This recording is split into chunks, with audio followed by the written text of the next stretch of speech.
Hello guys, অবশেষে র্যাপিডো বুক করে শিয়ালদার উদ্দেশ্যে রওনা হলাম। কিছুক্ষণের মধ্যে চলে আসলাম কলকাতা বিশ্ববাংলা গেটের সামনে।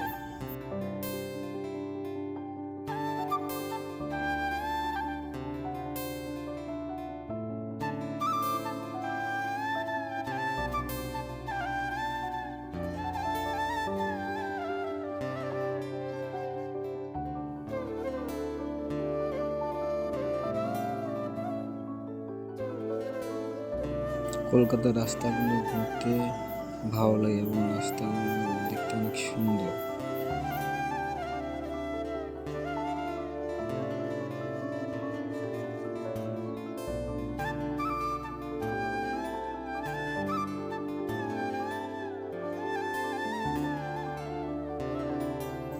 কিছুক্ষণের মধ্যে চলে আসলাম স্বপ্নপুর মেট্রো রেল স্টেশনের সামনে।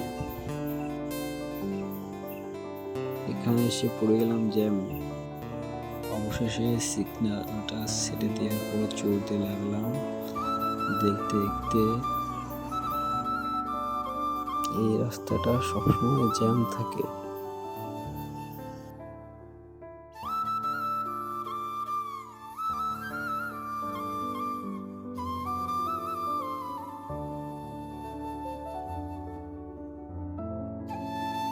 অবশেষে শিয়ালদা স্টেশনে পৌঁছে গেলাম এবং এখানে আগে থেকে আমার টিকিট কাটা ছিল শিয়ালদা টু বনগাঁ জংশন।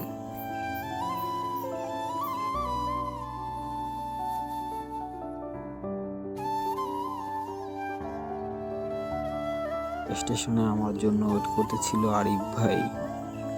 অবশেষে আরিফ ভাইয়ের সাথে দেখা হলো। লোকাল ট্রেনে দুজন একসাথে বাংলাদেশের উদ্দেশ্যে রওনা হলাম।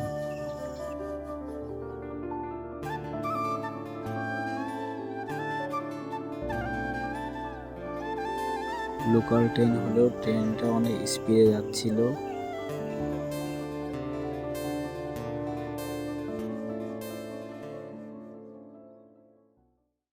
অনেকক্ষণ বসে থাকতে থাকতে একটু খারাপ লাগছিল, তাই উঠে একটু গেটের সামনের দিকে গেলাম।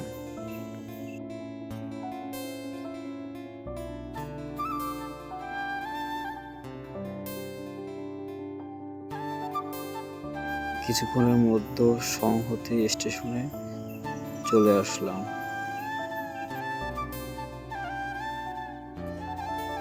এতটাই গরম হচ্ছিল যে দুজনে গেটের সামনে এসে দাঁড়িয়েছিলাম এবং বাইরের প্রকৃতিগুলো দেখতেছিলাম।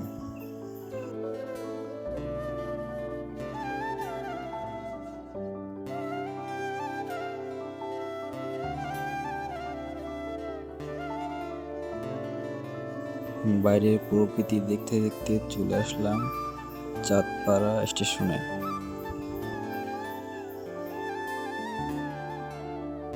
এখানে ট্রেনটা কিছুক্ষণের জন্য থামলো।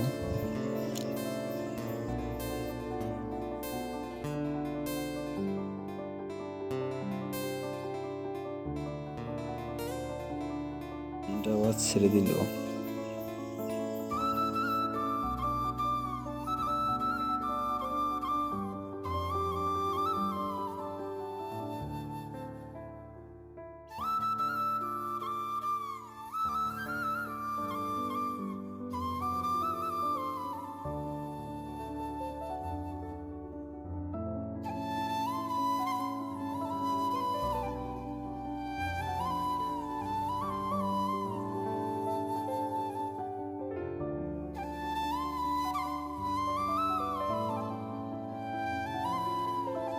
অবশেষে চলে আসলাম বনগাঁ স্টেশনের কাছাকাছি।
অবশেষে ট্রেন থেকে নেমে উঠে পড়লাম বর্ডারের উদ্দেশ্যে অটো করে।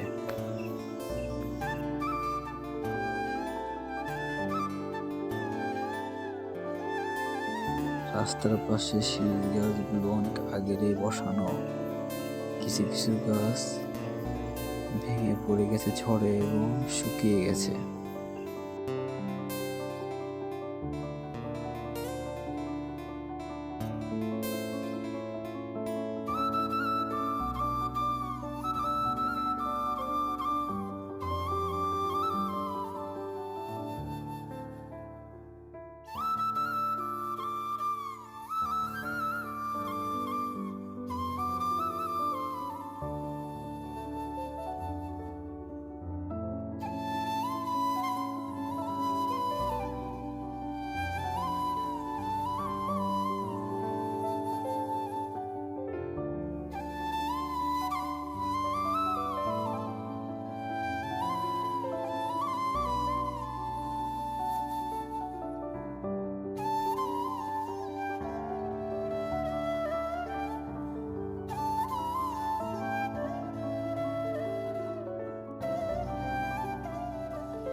অবশেষে চলে আসলাম বেনাপোল পেট্রাপোল বর্ডারে।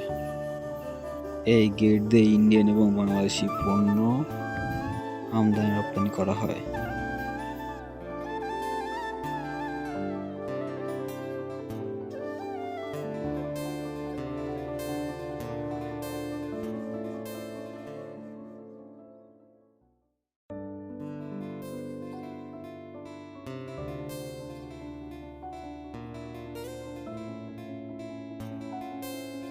অবশেষে অটো থেকে নেমে চলে গেলাম ইমিগ্রেশনে।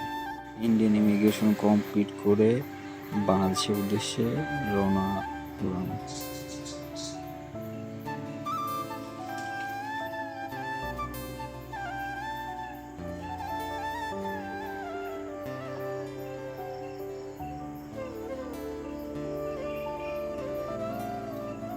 আমার হাতটা একটু কাঁপাকাঁপি করছিল, সরি।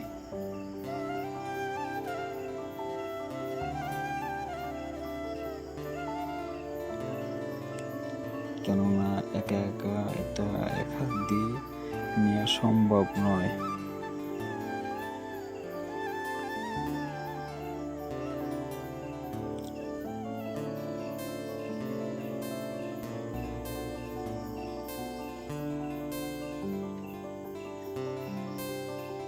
অবশেষে সামনে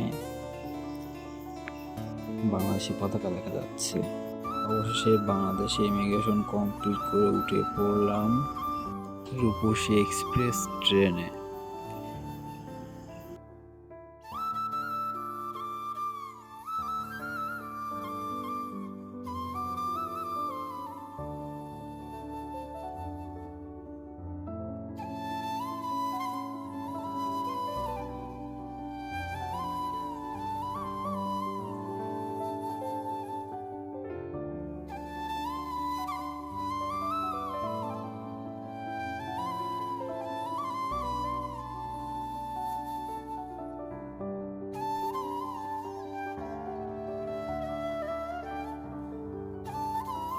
এই ট্রেনটি বেনাপোল থেকে 3:25 ঢাকার উদ্দেশ্যে রওনা দেয়।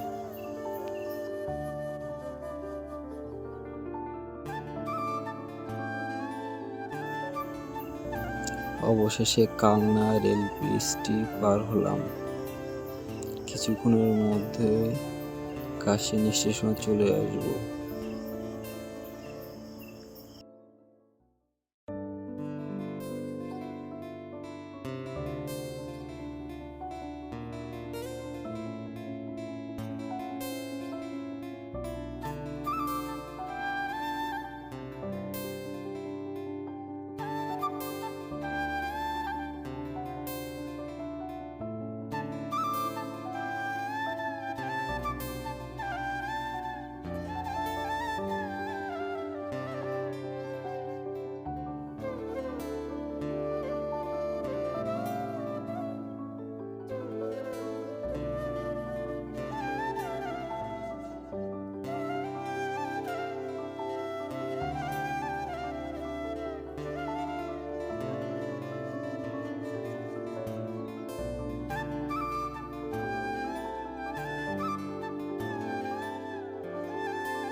অবশেষে আমি কাশিয়ানী স্টেশনে নেমে গেলাম।